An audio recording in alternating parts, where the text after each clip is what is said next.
Peggy 18.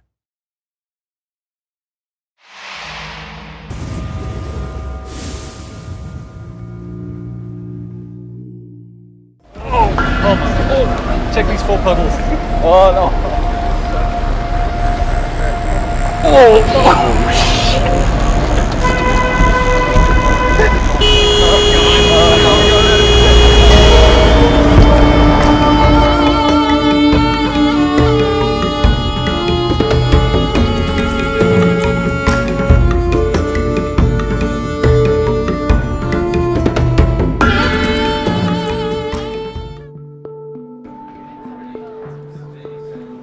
Ubisoft had a clear and lofty goal in mind as they built Far Cry 4, create the most authentic gaming experience ever.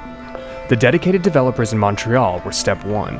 Immersion in the game's inspiration, the Himalayas, was step 2. It was imperative to see the people, places, and things that would help bring this game to life. Nepal also suggests a lot of different kinds of environments, right? How are you going to feel going from sort of the virtual world that you have created into the new world that we're going to? In my head I have this Wikipedia idea of what Nepal is. I've been reading about what makes it the way it is right now, what's been happening over the last 10 years, the last 1,000 years. But I'm hoping that we can uncover something that isn't presented on the web. The expectations are going to be super high after Far Cry 3. We really want to push it and bring it to the next level. It's super important that the environment you're in feels believable. Like you can look around and understand the space and it feels like a real place from the real world.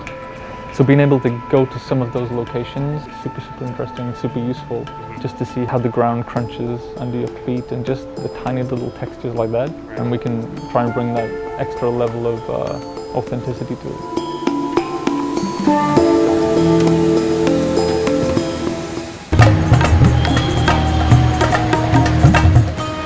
Arriving in Kathmandu was intense. The end of the Nepali Civil War meant a mass migration into the city, and with it came mass pollution, overpopulation, and the sense that an ancient city wasn't ready for modernity to be thrust upon it. Everyone seemed to be experiencing that sensory overload, too. It's visually super noisy. I'm having trouble processing everything that I'm seeing because I'm trying to remember it all. I'm like, that's useful. Oh, that's super useful. That post is incredible. That texture is awesome. Right now, I'm just trying to absorb it all. Local rumor had it that an animal sacrifice was going to be happening to appease the gods after the monsoon, or maybe just to appease the gods in general. It was sort of unclear. But Nepal has strong ties to its past, so attending an animal sacrifice is significant in understanding traditional Nepali culture. It was a perfect introduction to the country.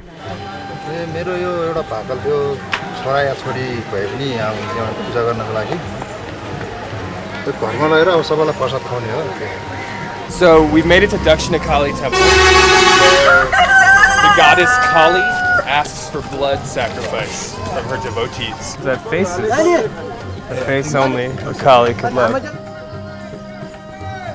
So we're gonna follow them to the altar where that goat will be sacrificed to slake the thirst of Kali.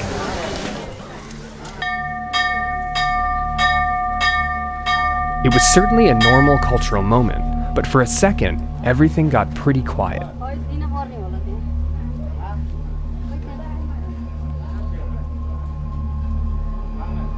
I was expecting like a clean cut, but the whole slice and then guide. It's been super interesting to get this close to the source material. It's the kind of experience that we can never normally get, and I haven't had working on the game before. I didn't realize the significance of bells, especially around temples and places of worship. In my head before I went, I had this very stereotypical kind of soundscape of what a place of worship sounded like. I think what we'll end up with is something that's less like a stock movie soundtrack kind of vibe, and we'll capture something that's much more realistic. After a brief foray into animal sacrifice, a small plane was taken to Pokhara, a town famous for both being a gateway to the Himalayan highlands and the home base for Nepal's legendary fighting Gurkha.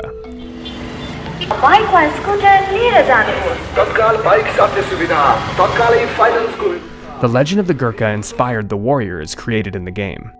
मेरो खुसी लाग्यो थियो यो वर्ष भने वर्ष रासन खाएपछि मरे खुशी आदमी हाम्रो साझाहरू मरे धनको थुप्रो के हड्डीको थुप्रो भने हाम्रो साझाहरूले त्यस्तो भन्छ The young Gurkhas in training gave a sense of what the challenges and motivations were to join one of the world's most elite fighting forces.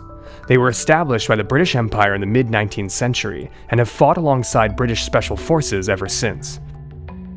It's often said, if a man says he's not afraid of dying, he's either lying or is a Gurkha. Mark and Phil, you guys studied Gurkhas a lot as you were developing the game, right? Yeah. And so what is it like now actually meeting young dudes who are trying to be Gurkhas? It's interesting to meet the personalities behind that, just to see how dedicated people are to actually achieving that. Like these guys will try year after year after year to get in. The dedication is pretty intense. I have been trying British Army for 4 times, and this is my last time. Gurkhas are very closely associated with the kukri, a curved do-it-all weapon that's been referred to as the Gurkha blade. खुकुरी चल्छ नि अनि सन खानु भएपछि के गर्ने ठान्दैन भने खुकुरी तान्यो खेल्यो हान्ने त्यसको गोर्खा बाजेले भनेर पहिले गर्नु Just a few years ago, a retired Gurkha successfully fought off 40 thieves who had hijacked a train, killing 3 of them and seriously injuring 8 others, with just a kukri. It's also the primary blade used in Far Cry 4. We will die for Gorkha, sir, if we are selected for British Army, Gorkha. It was becoming apparent that pride came with being a native of the Himalayas. As the journey continued towards the guerrilla trail, the roads were getting narrower and more perilous. The conversations with the young Gurkhas weighed heavily on everyone's minds. There was a looming sense that an intense few days were to come, as the developers were going to meet the real people behind the game they wanted to create, people whose lives had been torn apart by the Civil War.